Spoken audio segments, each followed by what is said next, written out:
The Right, pre-show. right. We're gonna have to start streaming the pre-show on the Substack. There you go. Not with your filthy mouth. Moi. Hey everybody, welcome back to the 6th round post-fight show with me, Zane Simon, and my co-host, as always, Eddie Mercado. Coming to y'all after the close of UFC Vegas 88, Tuivasa versus Tybura. A gratefully short heavyweight fight, because those boys, if that had gotten into round 3, wouldn't have wanted to see it. I mean, I'm glad Tybura found the finish, and it wasn't 5 rounds of him just laying on Tuivasa. That's for sure. Yeah. First and foremost, I get to do some crowing, because I was one of the only people on the not former staff. It says staff picks still on the Substack over for Bloody Hell, but the former staff. They should change it to STAPH, like the infection.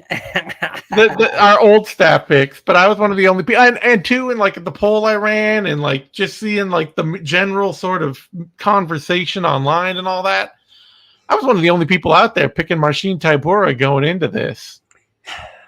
So I picked Tuivasa, got me, but yeah. I picked him because, like, typically this is who Tybura loses to. Someone who can come out and just let his hands go and be powerful. And unfortunately, for Tuivasa, he overextended, got taken down, and it wasn't even that he overextended. He just kind of bit really hard on a feint and got taken down for it. I mean, never got back up. The thing is, the guys that Tybura loses to actually are guys who can stay calm and like keep fighting for multiple rounds. Often, like occasionally, he gets like blasted early by like, Tom Aspinall or Augusto Sakai of all people. But usually, like, people have to go multiple rounds with Marcin Tybura, and there are wins over guys like Walt Harris out there who can go out and put it on people early, where they look a lot like this, where Tybura almost always gets busted up early in fights, but he's really good at, if you're bringing a fight to him, that tends to be the point where his wrestling game works the best. If you're getting chaotic and messy, that's where he has the chance to start making takedowns, because he's not a really good shot wrestler on his own. If you're out being, if Tai Tuivasa had just gone out and like low kicked Tybura for a couple of rounds and jabbed him, he probably think about what you just said, though. This is why I did not pick Tai Tuivasa. Yeah. If he just gone out there for a couple of rounds and just kind of picked at him, Tybura probably wouldn't have gotten anything going at all. But he's going to go out there and he's going to put it on this, because Tybura gives off big bullyable, for a huge dude. He gives off very like bullying victim energy. It's just the sort of like you see, like, yeah, but everybody's going to pick on you, of course. Like, and so dudes go out there and they just are like, I am gonna hurt this man. I'm not gonna let him just like bob around with his arm in front of his face and like the weird pawing jab he has, the sort of jerky like seesaw motion that he had. Like, no, you're just gonna go out there and blast him. And when you do that, if you're not a really good fighter, he finds a way to grab onto you and pull you to the mat.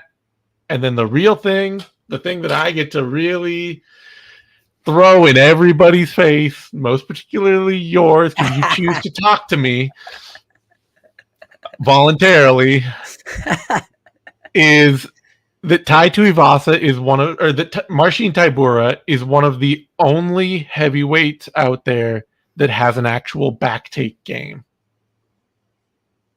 The dude finds his way to the back, and he's good at it.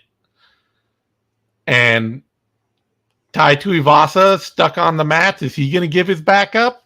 100%. 100%. Yeah. I thought maybe he'd be able to just stand up Derek Lewis style if it did happen. He's never been that guy. He's never been calm enough. Like Derek Lewis, that's the thing, is he gets on his back and he just shuts down. He's just like, okay, you think you can submit me? Bet. I will just stay here. Well, hey, Tuivasa tried that. He did. He's belly down and just getting fucking dinked. Yeah. He was just like looking up, just like. He tried it for a minute, but. And there wasn't much defense to that choke either. Yeah. He kind of put his arms down and was like, fuck it. Yeah, that's the thing. But I mean, and, you know, that's the thing that gets Derek Lewis caught too, that like being passive works really well when your opponent can't like hold on to you and like make something happen. But Marcin Tybura is just, he's not that bad a grappler, you know? No, especially for heavyweight, the heavyweight division. So, yeah, I hate to see this happen to Tai Tuivasa. This was a bad fight to take. This is a bad place to take a, like, you are one of the most like crowd pop fighters out there. I get that he probably just wanted a fight and needed a fight and needed a paycheck. And they're like, hey, we've got a headlining spot for you, but it's at the Apex. And he was like, okay, fine. And like you were saying earlier, Tybura looks beatable. He does look beatable. He is a fighter that people just think, I can beat this guy. But now he's lost 4 straight fights. And this one is going to feel, in hindsight, like kind of a waste of Tai Tuivasa. You know? We got like 15 to 30 seconds of excitement out of him. Yeah. At least there was that. Yeah. Well, the UFC's not going to get rid of him. He is a fan favorite. But I hope they give him a Bobo. Give him a softball. Well, see, now I just feel bad because I was going to say, like, but they should match him up with like Walt Harris. But then you said around? That. Heavyweight, is Walt Harris still in the UFC? I thought he was. He just seems to be like he's still around. He got suspended for failed drug test until June. Okay. Well, that shouldn't be a thing anymore. Yeah, no kidding. You saw OSP out there looking not even winded after that hard 15 minute. 41-year-old OSP coming forward with volume. Like, I'm sure it's all on the up and up. I'm sure that new in-house drug testing is hard work and vitamins, Eddie. Hard work and vitamins and prayers. That's right. Prayers. But so Tuivasa, they need to give him. They could, a fight with Walt Harris would be pretty ideal. Fight with Marcos Rogerio de Lima, although he does wrestle sometimes. That'd be pretty fun. Jorgen De Castro when you need him. They did cut him. Yeah. But you're otherwise you got it's just tough because Martin Bude, there you go. That's the dude. 6'4", Slovakian. Oh, he's the guy that got bombed on by that Gasanov guy. Yeah. Did I say that right, Gasanov? Yeah. The guy Shamil Gaziev. Yeah. Something like that. There are fights for Tuivasa. They will find him a fight, but it's just, it sucks that losing to Marcin Tybura is not something that Tai Tuivasa needed at this point now. That's a tough setback. Yeah. It's a reevaluating setback. Mm-hmm. But I guess they can try to rebook that Rosenstrike fight for Tybura.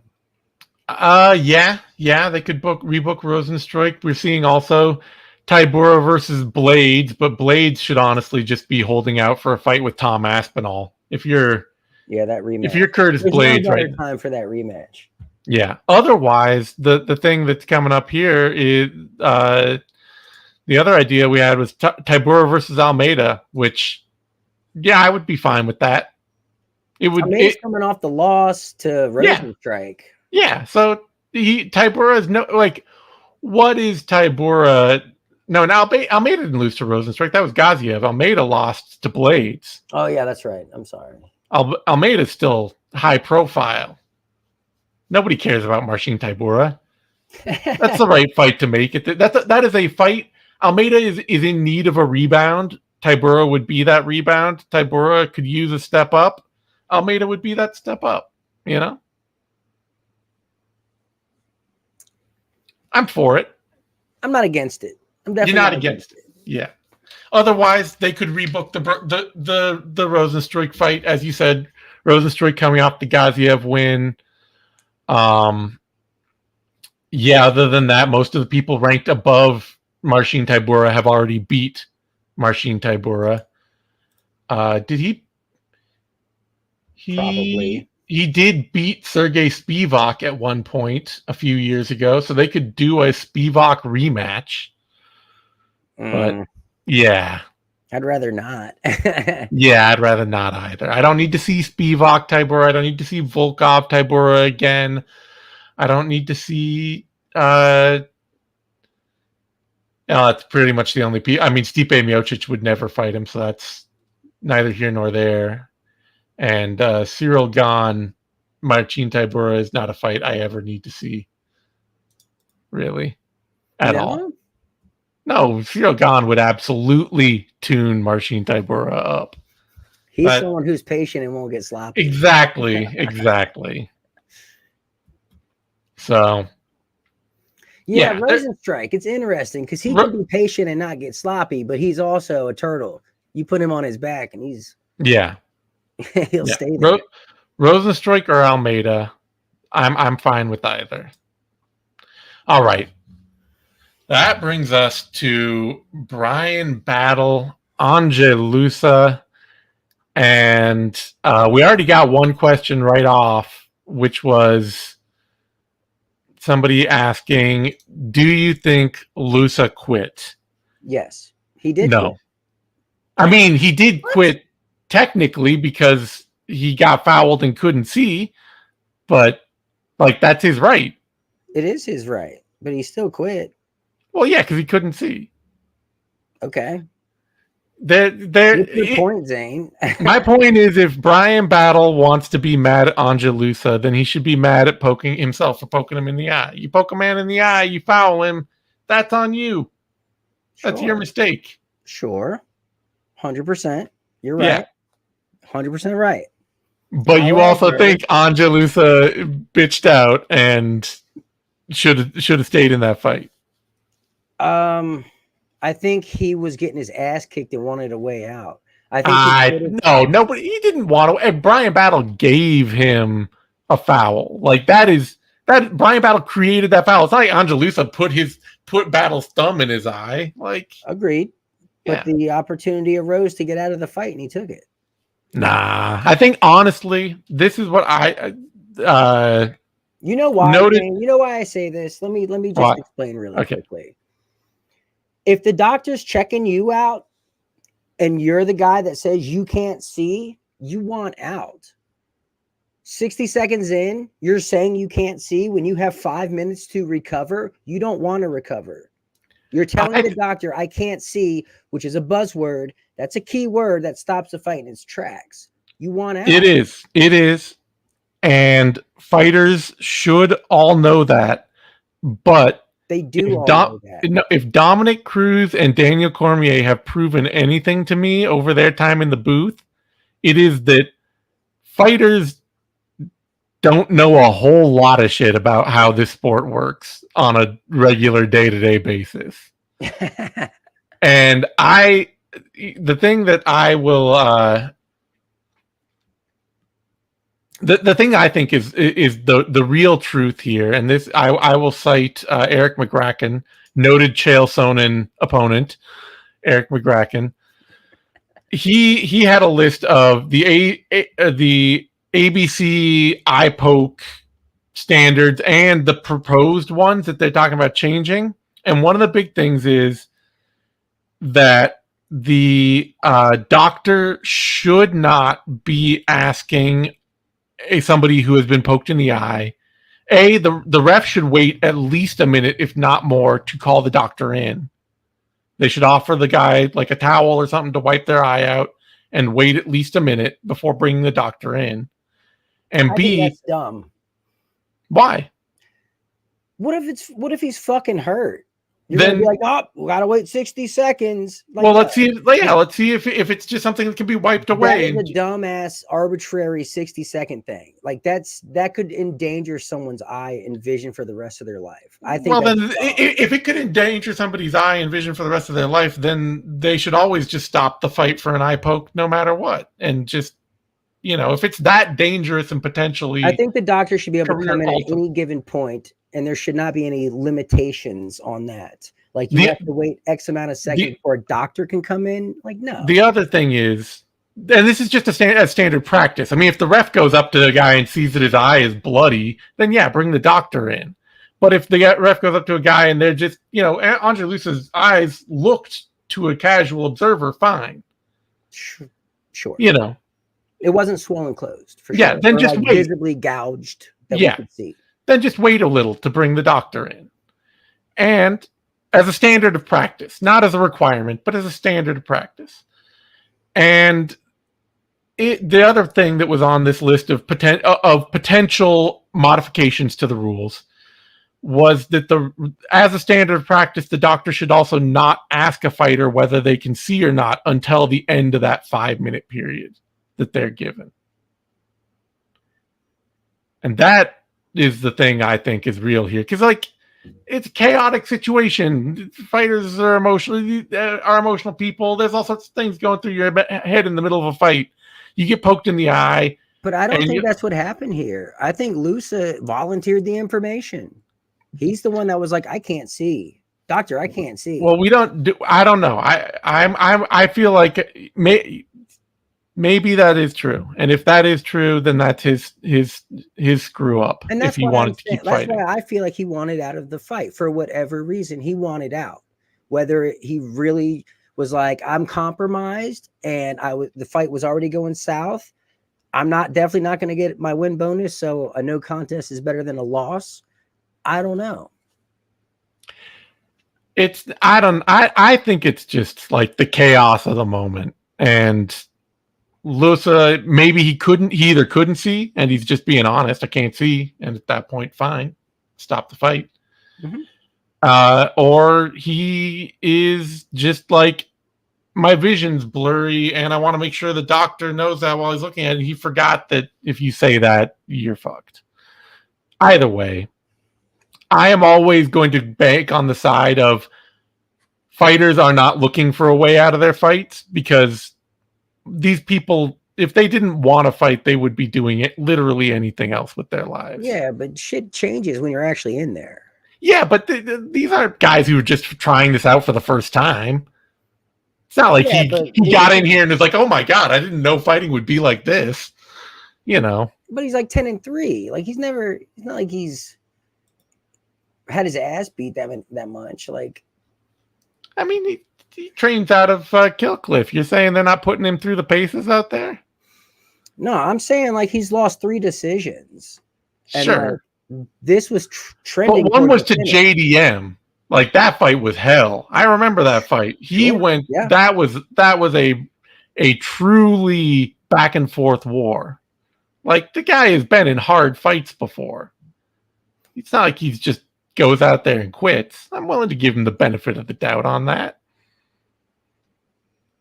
I don't know. It's where. Also, who looks at Brian Battle and is like, I don't. 1 second. Wait a minute. What? Oh, you know what? What? Maybe there was like a language barrier. Exactly. discrepancy. This is what I'm saying. These are confusing moments. You know, I'm going to give Lusa the benefit of the doubt on this. Anyway. Although he was ready to fight 30 seconds after that decision. I mean, once again, these people are fighting is their default status. You don't get into this profession if you're not a thin-skinned weirdo who is ready to throw hands at the drop of a hat, you know? It was just weird that he told the doctor that he couldn't see. Yeah, but you know, Johnny Walker told the ref that he didn't know what country he was in. Like, no, he didn't. He said he was in the desert. He answered the question correctly. Just saying, let's quiz fighters. Let's quiz fighters less is what I'm saying. In the ring, let's quiz fighters. That's what I mean. I don't think he was being quizzed at all. I think the doctor was checking him out. I don't know what was. I have trouble believing the doctor wasn't talking to him at all when he said. No, that. He was talking to him and checking him out and wiping his eye. And Lusa was like, "I can't see." Yeah, well, who knows? I'm giving Lusa the benefit of the doubt here. All right. Otherwise, for Brian Battle, other than fighting his own anger issues, he will need to. He's willing to get this one back, so they'll probably do this fight again because I doubt it's a fight Lusa will turn down. Even Michael Bisping with one eye said Lusa quit and wanted out. Michael Bisping says all sorts of shit. I'm just saying, he's the guy with one eye when it comes to eye pokes. Yeah, well, maybe at some point in Michael Bisping's career, he probably should have said, "Hey, you know, my eye is really injured, and I probably shouldn't be fighting anymore." Well, he would have never became UFC champion of the world. I don't know. He didn't go through that much hell against Luke Rockhold to get that knockout. That was he went through hell trying to fool the athletic commissions that whole. No, I'm just saying that like that fight wasn't particularly hard on the long term. Off the couch. On the long term scale of Michael Bisping fights where he went through really hard fights. The Luke Rockhold one where he won the title was not an especially hellacious Michael Bisping that's probably fight. his easiest fight ever. Yeah. Anyway. Otherwise, yeah, I mean, I guess they're probably just going to run this back. That'll be the true test of whether Lusa wanted out, is if he takes this fight again. If I were Battle, I probably wouldn't take the fight again. Battle, you saw how angry he was. He'll take the fight again. He doesn't have the sense to not take the fight again. That could be. We'll see. I'm fine with them running it back. Yeah. It was explosive. It was fun. Yeah. Because otherwise, I mean, that's, you know, matchmaking off a card like this is just like, you know, Brian Battle could face pretty much anybody at this point right now. He's surprisingly, you know, got a pretty decent UFC record going at 5-1, but yeah, he's been overproducing as of late. He could fight Michael Morales. He's been on a pretty good run in the welterweight division. Ooh, that's scary. That's a scary. You know, Morales is a monster. Well, Rinat Fakhretdinov already beat him, so we're not doing that. Badly. He beat him. Yeah. He pantsed him. Uros Medic lost to Miktabik Oralbi. And yeah, I don't know. Who else is right in there around that same place as him? Yes, they could, you know, they could really. What about like Tim Means? Dirty Bird is always out there for a good time. He's a veteran. Means is coming off a loss right now, I think, isn't he? He's coming off a win over Andre Fiallo. So, yeah, you could do something like that. Battle Means. Yeah. Or, you know, put him in there against somebody like Li Jingliang or something if you really want to test him, you know? Man. See what he's I'm made here of. for that, too. Yeah. Battle's looking, I will say this, other than the whole goofy Cringe. post-fight anger fest from Battle. Other than all the sour grapes over a man that you fouled. Well, he didn't get his win bonus. Yeah, well, he shouldn't have fouled the man. You're responsible for your tools, 100%. Brian. Fact of the matter, he still missed out on a paycheck. He missed out on a paycheck, but that's his personal responsibility, Brian. That's the name of the game for you fighters. But I also think it was a smart move, though, calling out Lusa just to see if he'd come at you, and he did. Sure. Yeah. Oh, now you're good. Well, you couldn't have just waited the 5 minutes. Thin skin fighters and thin skinness, they go together. Like, you call out any fighter at any time, they could be not. Conor McGregor was on the floor with a broken leg, ranting at Dustin Poirier about how he was gonna come for him. DMs. Yeah. These men are not masters of context. But anyway, other than that, I've been really impressed with how good Battle's been looking. Honestly, he's a dude who, coming off a tough, I was like, he'll be gone in a year or two. But he's looked better and better every fight out. And he looked great in this fight. So he's got a new nickname. He ditched the Pooh Bear. Yeah, terrible nickname. I gotta say, if you're gonna nickname yourself and your last name is something as cool as Battle, you gotta work with that. Yeah, Battle Axe or something. Tested for Battle or I don't know. I'm not here. These are all blue sky, and I'm just throwing some things on the wall here. But the Butcher.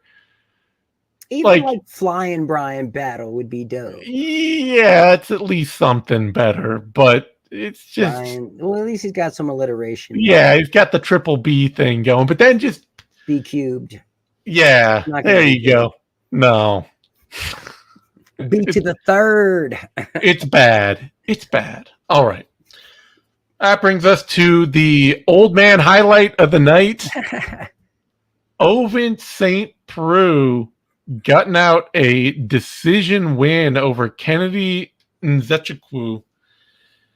And Kennedy, man, this was a terrible fight.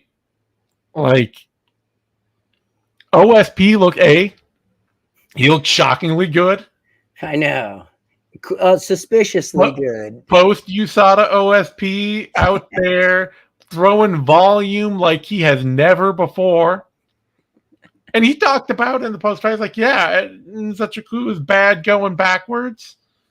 We're going to go forwards. I'm going to go forwards. I'm going to push the pace on him. Smart fight. Which he never does. Ever. He never, ever does that.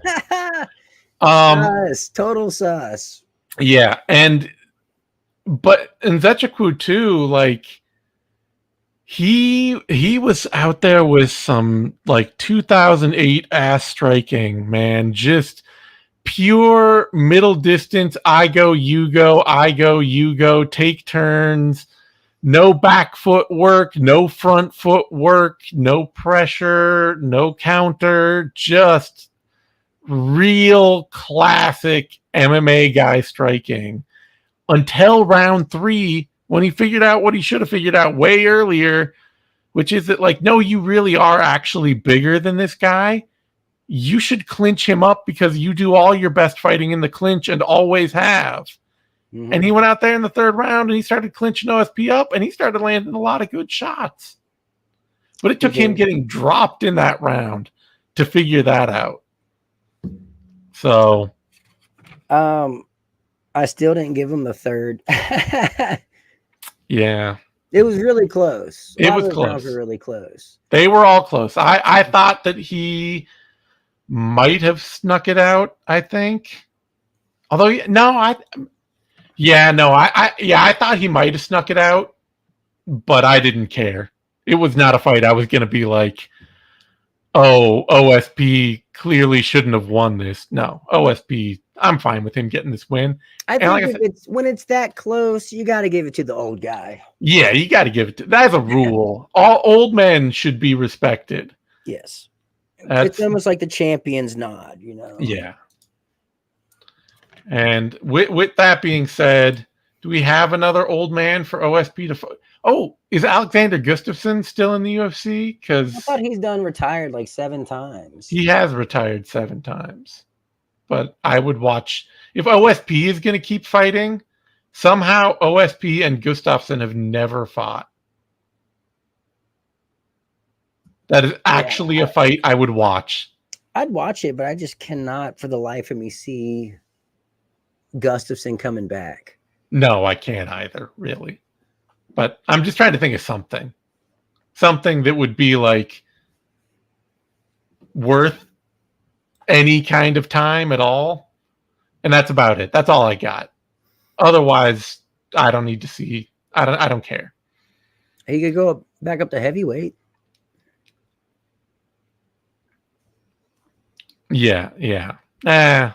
All right. I don't know. I'm never excited to We've see got him an actual doctor here, so I'm going to front this really quick. Very fair. And this is also why ringside doctors often feel like shyster doctors, because if they were real, like, I care about my patients medical professionals and not I want to keep this fight going medical professionals, they would probably be stopping a lot more fights too. No, it's fair. Yeah. That is absolutely fair. Especially some of those cuts, some of those hematomas. All right. I'll bring us to a featherweight bout. Christian Rodriguez, Isaac Dulgarian. And man, Dulgarian had me feeling great for a minute because I picked him to win this. Eddie, he's getting the... Yeah, I picked Rodriguez here, but I tell you what, I thought this was a robbery. I thought Dulgarian won. I had it 29-28 Dulgarian at the end of it. I have no problem. No, I had it 28-27 Dulgarian at the end of it. Yeah. I have no problem with 28-27 Rodriguez because he did land the bigger shots in round 2. He got controlled. Nah, he got taken down. Differential was like 3. It wasn't huge. It's negligible to the point where you got to go to the other criteria. I just think that the shots he landed were a little better. 8-5. Like, I'm not saying there were more of them. I just thought they were better. I could see it's 8-5. I know. I'm not hanging my hat on it. I scored it for Dulgarian too. I'm just saying I'm not going to feel bad about it because Dulgarian fell the fuck apart. And if you're going to fall down like that, you've got to take the possibility that you're going to lose that fight. If you are going to crumble to that extent, you have to understand you might lose. Like, you got 10-8'd in round 3. You can't get 10-8'd in a third round. Even if he'd won, if he'd been happy with that performance, I would be a little bit like, your coach should probably pull you aside and be like, that's a loss. You got 2 paychecks. I would have been fine with a draw. Yeah. But I can't see giving that second round to Rodriguez. I don't know. Yeah, I saw some other people saying they couldn't see giving it to Dulgarian. I agree. I think it should have been his, but big thing is Dulgarian learned the lesson that we all wondered would he have to learn, because he's only been finishing people in first rounds, and it turns out he was not pacing himself for a 3-round fight. Yeah. So he learned that lesson today. And also, this is a man who has never had to go hard striking rounds in practice where he's not allowed to wrestle. And his coach should probably build that into his curriculum, because nothing about the way Isaac Dulgarian strikes is set to survive in a striking only situation. But he did survive. Yeah, he's got heart. Dude has. I'm shocked he didn't get finished. Honestly, the ref probably could have stopped it in that third round on a couple occasions. Like, you're belly down, shelling out. Yeah. Dude, probably stop the fight. Like, we just had the doctor on here. Yeah. He would probably like stop the fight. That was but I'm glad the ref let it go. Yeah, Dulgarian learned a lesson. And Rodriguez continues to be that dude who is sneaky good. You have a prospect that you think is going to be the next big thing. Yeah. Do not fight Christian Rodriguez because he's not the fastest dude. He's not the most dynamic dude, but he is tough as hell. He might be the prospect. Yeah, exactly. He is tough as hell, and he knows how to fight in every situation. That dude is insanely comfortable in every situation to a degree that sport in him. Yeah. A lot of young guys. This was him up at featherweight, so I'm curious to see if he'll go back down to 35. I don't know. He missed weight twice in a row at 135. I don't. If he can't, if that's not a training problem, then there's no future for him in that division. And if it is a training problem, then great. You just got to train harder and you got to get on a real diet. But because he's not big, he's only like 5'7". But the truth is, he got controlled a lot in this fight. Yeah, but he did not look smaller than Dulgarian at all. Dulgarian's 5'7" too, and Rodriguez looked like he had a bigger torso. Dulgarian is more fit and lean and is just a great wrestler, really great wrestler. But Rodriguez, he still looked like a guy who would probably struggle to go back to 135. Yeah. So still though, I love what I see out of Rodriguez technically out there. Like he is just the dude knows how to fight. He's got answers everywhere. He's got answers everywhere. Let's see. Is there anybody out there I especially want to see him fight next? Got to look at this. Well, it's hard to say what division he's going to be in. Yeah, assuming he's in the featherweight division. I mean, Alex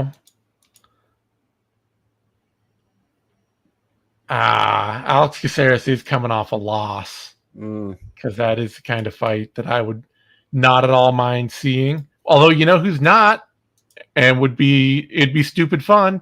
Darren Elkins? Yeah. Nuh-uh. Yeah. Really? Yeah. Fuck yeah, Darren Elkins is coming off a win. Simpatico. Yeah. Why not, Or Nathaniel Wood took a loss recently that was a shocker to me. I would not at all. You already got me high on Darren Elkins. All right. You telepathically sent it to me. All right, yeah. Let's do it. Okay. After that, Macy Chasen, Pani Kianzad. This was one of those, was Mick Maynard just picking names out of a hat? How did we come back to this rematch of a dominant first fight? We did not need to see it again. It did not go differently. What was the point here? I don't know. It was fun. They scrapped. They threw down. But yeah, we ran back a fight that was not at all controversial and got the exact same result. Good times. Maybe just to get it in the UFC. That was in the UFC. Yeah, it was a tough finale the first time they did it. Invicta for some reason. It was a tough finale. Like, I'm sure Pani wanted it back, but what, why this? Yeah, I don't know. Yeah, I still, that women's bantamweight division has still literally never recovered from Ronda Rousey retiring. Honestly, like, I mean, I think it was. What are you talking about? Amanda Nunes took over. Amanda Nunes took over and beat all the dregs that were around when Ronda Rousey was still champ and dominated it and retired. And now you really see, after Amanda Nunes left, man, they really did nothing to build that division after Ronda Rousey left, because there is nothing underneath Amanda Nunes ready. Bro, it wasn't even built when Ronda was there. What do you mean? That's what I'm saying. Like, they built it. They made a push to. They brought in like Holly Holm and Misha Tate, and like, they brought in a whole bunch of people. Amanda Nunes. You know, they brought in a class of people Going to around out compete. of top 15. They brought in a class of people to compete with her, and since then they've never found a class of people to create new competition. They brought in, you know, that. Look at like who's ranked. Like there's just not a lot of great, exceptional talent out there, or if they are, they haven't been discovered. that's what I'm saying. Is that whether there is or not, the UFC is not like Ronda. All their plan was around Ronda Rousey being around for a long time, and then she up and ran off, and they were just like, "Yeah, okay, we don't really care." You know. But I mean, all they did was bring over the Strikeforce fighters. Yeah, and that was a great plan. Honestly, you ought to be crediting Scott Coker with sure that was a great UFC. plan. The UFC did a good job bringing over the Strikeforce fighters, and they've never done a good job since. That's all I'm saying. Well, that's probably a Scott Coker thing. Scott Coker is much better, has always been much better at building divisions. Yeah, I mean the UFC's done a good job on women's flyweight and bantam and strawweight, in my opinion. You know. Yeah, bantamweight though. Bantamweight just the wasteland. It is.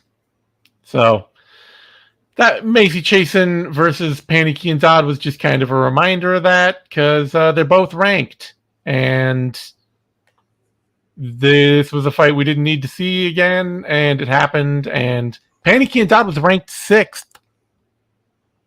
Maybe that's why they did it. Yeah, I guess. Guess now Pannie Kianzad can fight Miesha Tate. Or no, I mean Macy Chasen can fight Miesha Tate. I don't know. Sure, whatever. Weird rematch. For that, GM3, Gerald Meerschaert, Brian Barberena, and second tech sub of the night. Yeah. I love me a tech sub. Love a tech sub. And this was, you know, a pretty decent fight. Barberena got to have his fight for a while. Got to be busy, land some good strikes. Won the first round, I think. Maybe not. Maybe. But clunky first round for sure. Yeah, it was fine. But he just can't wrestle, and eventually that was poison against Gerald Meerschaert. A lot of cool submissions on the night. Yeah. Chasson was one of my favorites. The way she hit her hands. Yeah. And Kianzad was just like trying to search for him and couldn't find him. Everything she wants. Yeah. That was great. This over the jaw, just crushing it. Loved it. And the post-fight speech where Bisping's like, "What's next?" He's like, "A beer and a nap." Mm-hmm. Perfect. One more for the old guys. Yeah, you don't have a name ready. That's all I want to hear. I don't need to hear anybody. Just be like, you know, I'm going fishing, having a beer, taking a nap, whatever. I don't care. Yeah. Great. Love to see it. I'm actually surprised we ain't seen this one yet. Yeah. Well, as one of our people in the chat has said, Barberena is not a middleweight. He tried. It looked like he was hitting the weights. It looked like he was taking full advantage of the lack of USADA, hitting the bench press, doing the curls, getting the beach muscles. Well, it's Brian Barberena. If he's going to a beach, it's only to drive a dirt bike around it, you know. Well, he's working on his muscles. Yeah, he's looking thicker, but he's not a middleweight. He's just not 100%. And he's getting pushed around by bigger dudes. So, all right. Other than that, earlier on the prelims, Mike Davis, Natan Levy, and I was talking a lot this week about how really feels like Mike Davis should be a lot further on in his career at this point. Like, he's a really pretty good fighter. And he hits hard. He's got good boxing technique. He's been improving a lot in his wrestling and his grappling. All of that showed up here against Natan Levy. And then afterward, now I know why he's not further in his career, because just turns out he doesn't really like fighting. And this isn't what he wants to do with his life. It is, but it isn't. Like, it is what he's doing with his life, but he made it pretty clear. He's like, yeah, this is not who I am. This is not like what I want to do or what I like to do. I'm just good at it, so I'm doing it. Which is nothing new, right? We've Yeah, seen this yeah. before. I think like the Diaz brothers were really big on that, especially Nick Diaz. Yeah, I mean, especially Nick. He was always vocal about just hating fighting, like loving it, but hating it, like never liking to hurt people. Although his style was very much so, I'm coming after you and we're fighting. Mm-hmm. Yeah, the Diaz's it's always been kind of a weird thing with them. It's like, if we're gonna fight, this is a fight. I am treating you like my enemy, and we are fighting for real. To the point of feeling disrespected if you don't fight back the same way. Yeah, yeah. It was very much like, I don't like doing this, but if we're doing this, we are fighting it. Rampage Jackson was often that way too. He'd talk about like, I don't like to fight. It's not really what I want to do. I don't enjoy it. I think it's a lot more common than you might think. Yeah, but it is with Davis, it really puts a point on like why he only seems to fight once every year and a half. It's like, basically he gets to a point where financially he needs to do it, and so he does it, and then he goes and does other stuff the rest of the time. Yeah. I get it, man. Hurting people sucks. Because, like, they even, like, what's your call out? Then he's like, call out Vince Pichel. Who calls out Vince Pichel? Come on. Clay Guida. Yeah. And Jim Miller. Like, Jim Miller, Patty Pimblett, sure, that's everybody's answer because they couldn't think of something. But if you're he really, like, this is not a man who is caring about who he's fighting next if you're calling out Vince Pichel. No, he's such a talent, though. He is. That's the thing. Like, the tools are there, the skill is there, just doesn't care about it. So,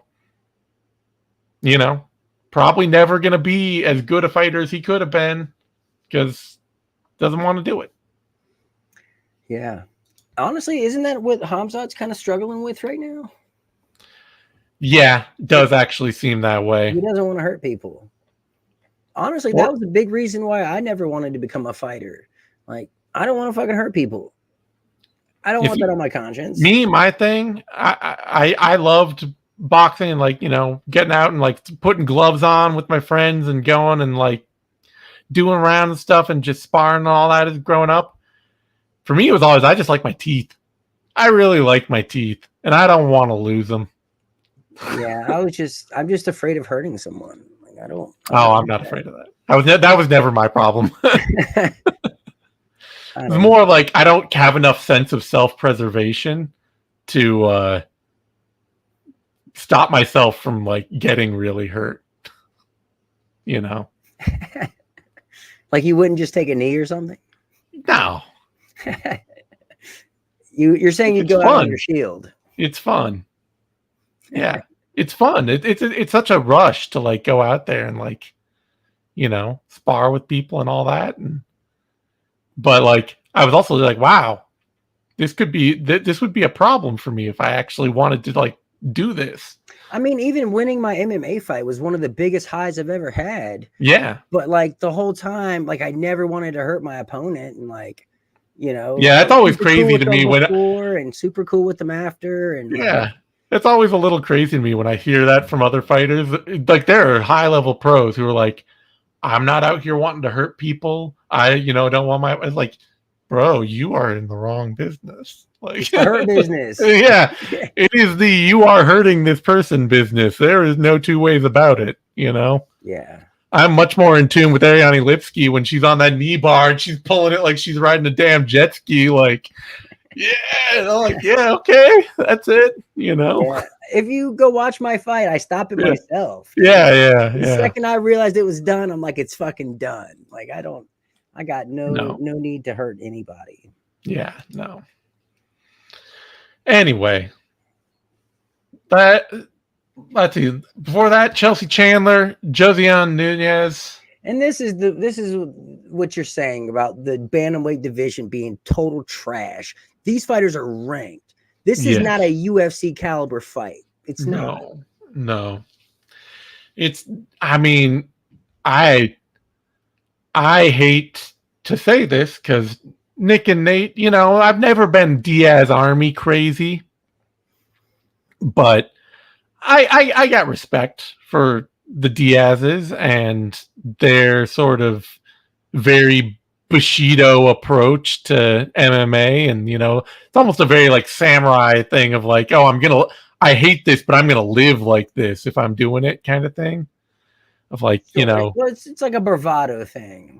That too. It's more of a street code than the same. Yeah. But Cesar Gracie Jiu-Jitsu camp, do they train people there? Or is just like everybody just hang out and watch Nick and Nate Diaz and like, oh, come on now, practice their mean mug? Come on now, Zane. No, because Chris Avila, Chelsea Chandler, what are they teaching what is somebody at that camp teaching Chelsea Chandler? Because it is not wrestling or grappling or striking, as far as I can tell. Track and field. Track and field and mean mug. And meme making. Yeah. She memed herself again. She did the sprint again. The Chandler. She did. Yeah. The Chandler dash. Yeah. Like she won this fight for the reasons I thought she'd win this fight, because Josiane Nunes at 5'2", there are straw weights bigger than her. She is fighting at bantamweight purely that is a pure hubris move of like, no, I can beat these bigger fighters. I don't care. I don't want to cut weight. I'm not gonna. She should have zero hubris. I don't like watching her fight. It's hard to watch. It looks like she doesn't like it, and it almost feels like abuse at points. The fact that she fucking won is mind-boggling. No. I'm talking Nunes. Nunes is 5'2". That's pure hubris. Is the only reason she fights at bantamweight. Yeah. But I mean, but Chandler, she is out there. I mean, she's she's a bantamweight. She's barely even a bantamweight. She missed weight. She's a featherweight. But yeah, she just, to me, it's just like, I don't understand what whoever is like, whatever manager she has or coaches she has that are like, yeah, sign this contract to go fight people professionally. They're doing her a disservice, because they are not preparing her for these fights before she takes them. Like, yeah, she's 6-2. That's insane. Like, how's she winning these fights? She had mount on Nunes and just like stood up and just started losing a striking exchange again immediately. I don't know what is this? Like, I don't understand it. I wonder if she's like related to Dana White or something. I need a real answer. Yeah. She's not UFC material. No. Nunes just needs to go down a couple divisions and she could compete. She can be fine, potentially. Yeah, Chandler needs to learn to fight. Learn how to fight. Yeah. It's like she fucking won, right? Like, yeah. But there is no part of this game that seems to be in her control. Like, it is just all she's got the aggression part down and the dog in her. Yeah, she's got the dog in her. Clearly, there's something to work with at a base level, but it just seems like nothing has been worked with. Like, she shows up 1 week. It could be like, maybe she does the pad porn and she looks fucking great in the gym, and then I doubt it. And it's completely, I don't know. I would be less surprised if she were just literally entering the gym for the first time all year when she signs the contract.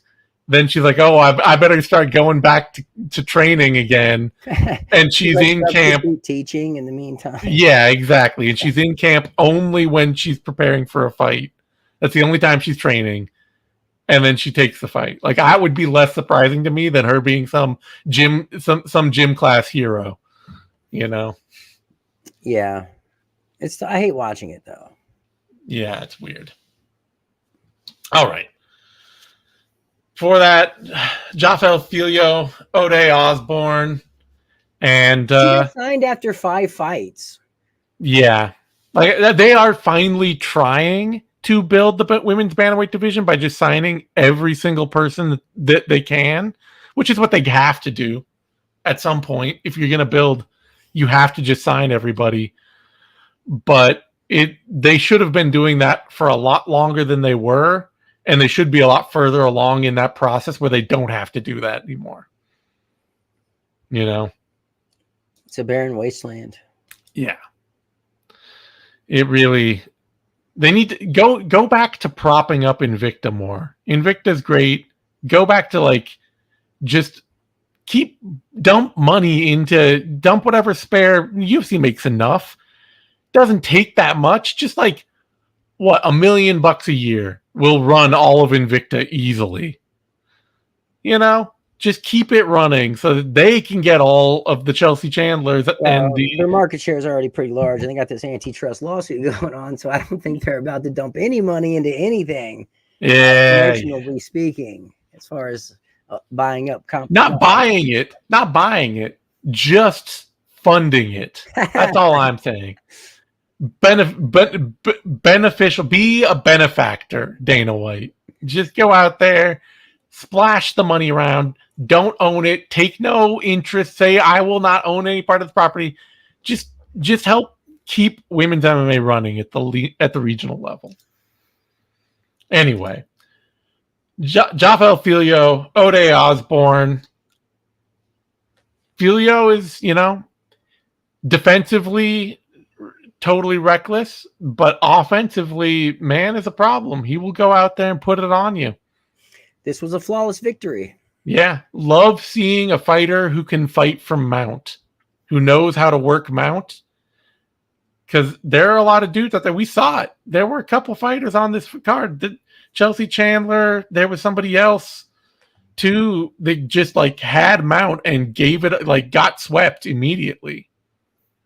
Jafel Filio, he knew exactly how to punish Ode Osborne from mount and to make that flyweight.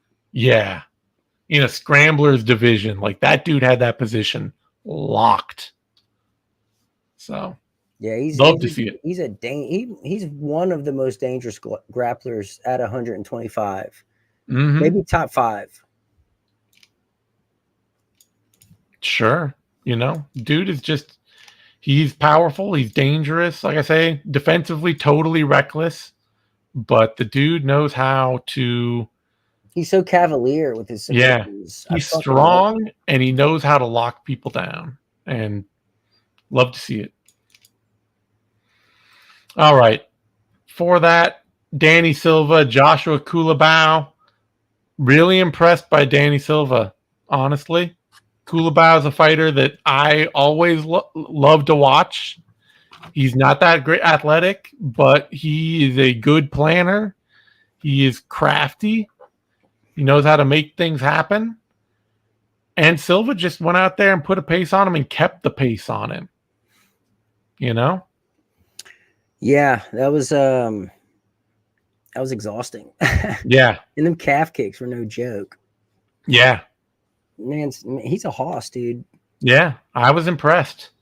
I'm glad the judges got it right also. This was a split decision.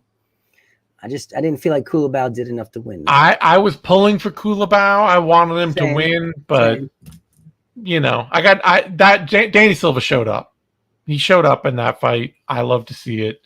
I'm always happy to see a prospect who can go out there and show something new. Because on the Contender Series, he started out with that kind of pace and he gassed, and the whole rest of the fight was just a desperate push to the final bell. Barely squeaked it out. This was much like a better class of fighter, and he carried himself much better all the way through. Yeah, it was a great fight. Yeah, really fun. For that, Jacqueline Amorim, Corey McKenna, and I thought McKenna could win this fight from top position if she needed to. Really? Potentially. Amorim, she lost to Sam Hughes off her back. She's a great grappler, but I don't, I figured if she didn't get it done immediately, she'd just gas the way she has in her other fights. Even out grappling Montserrat Ruiz was able to sweep her a couple times. And she didn't ever submit her. Like, I was willing to give McKenna that benefit of the doubt. I wasn't. But you weren't. No. Fair enough. And I'm pretty sure that Amorim got 3 submissions tonight. She did get like 3. At least 2. Corey McKenna he's going to be kicking herself for probably the next year, saying, damn, I should not have jumped into her guard. I could have just kept this. And that's the thing is when you catch someone's kick, you don't always have to chase them down to the ground, even if it's natural. We got a question. Bonuses. There was no fight of the night. Performance of the night. Marcin Tybura, Macy Chasen, Jafel Filio, and Jacqueline Amorim. So, hey, you get 3 submissions in one fight. Yeah, probably should get a performance bonus. You should get 3 performance bonuses. Yeah. I would have given Mike Beltran got lucky as fuck that Amorim was able to chase down that arm and finish. Yeah, because he screwed up bad on that. You can't tell someone to stop and restart a fight like that. And this is after that Chirez fight a couple months ago where it was Beltran who against Lacerda who stopped it in the mid guillotine. Yeah. So and he's already Beltran, wasn't it? Who brought the doctor in immediately to check on the eye of Luque. Yeah. He's getting a little overly cautious lately. Yeah, I probably would have liked to see Mearshart get a bonus for that sub. Oh my God, how did he not? You sub through the chin. I would say that over Marcin Tybura. I mean, why does it have to be one or the other? True. Everybody you get. I mean, I still think that the UFC, if they really want to just reward finishes, they should just give bonuses for finishes. And Well, I think there should be finish bonuses and no win bonuses. That would also be good. Bonus system. The whole win, show win thing is fucked up from the get go. Anyway. Otherwise, Thiago Moises, Mitch Ramirez. This was, if Silva made the best out of taking a big step up from the Contenders Series, Mitch Ramirez took a huge step up off of the regionals, and Thiago Moises made him pay for it. Yeah, well, it was short notice. So you kind of have to.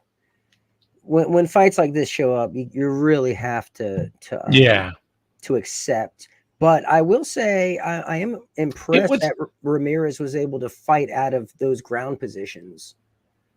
Yeah. He was in some really hot water. He might have been mounted at one point and got out of it. I will say it was a month's notice. So it wasn't that short a notice. 4 weeks for Thiago Moises. Yeah, I mean, it's still a huge step up. That's tough, man. No matter what.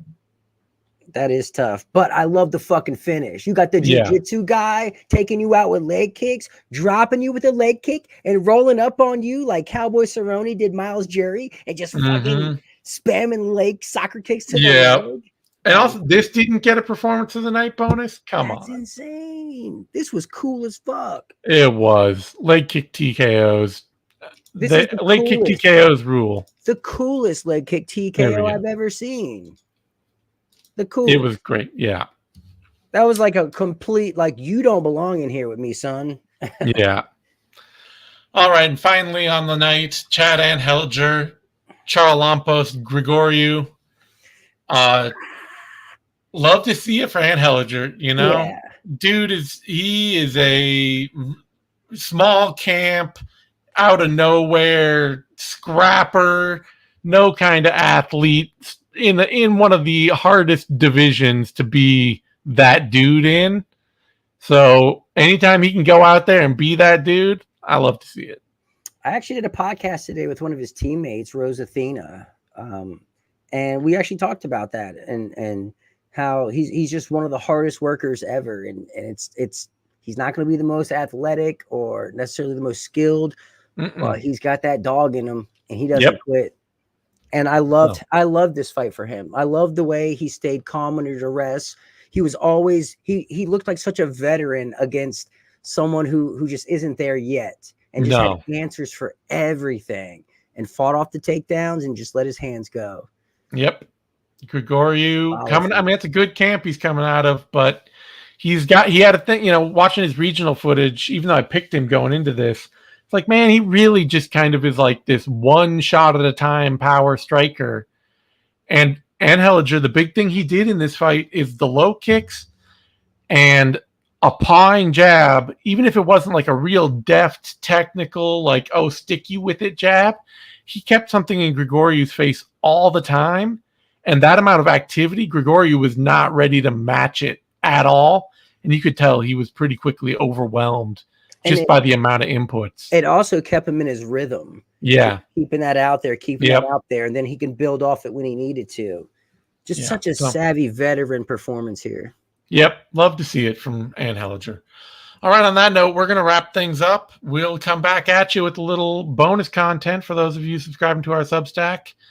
And you can find me in the meantime at the Zane Simon over on Twitter, and Eddie at the Eddie Mercado. And MMAuncensored.com. And at MMAuncensored.com. And I'm just starting my own Substack, Zane Simon, just my name on Substack. You can find me there. I'll be publishing regular editorial content there, and we'll see. It's going to be a daily thing for now. So show up, check it out, subscribe.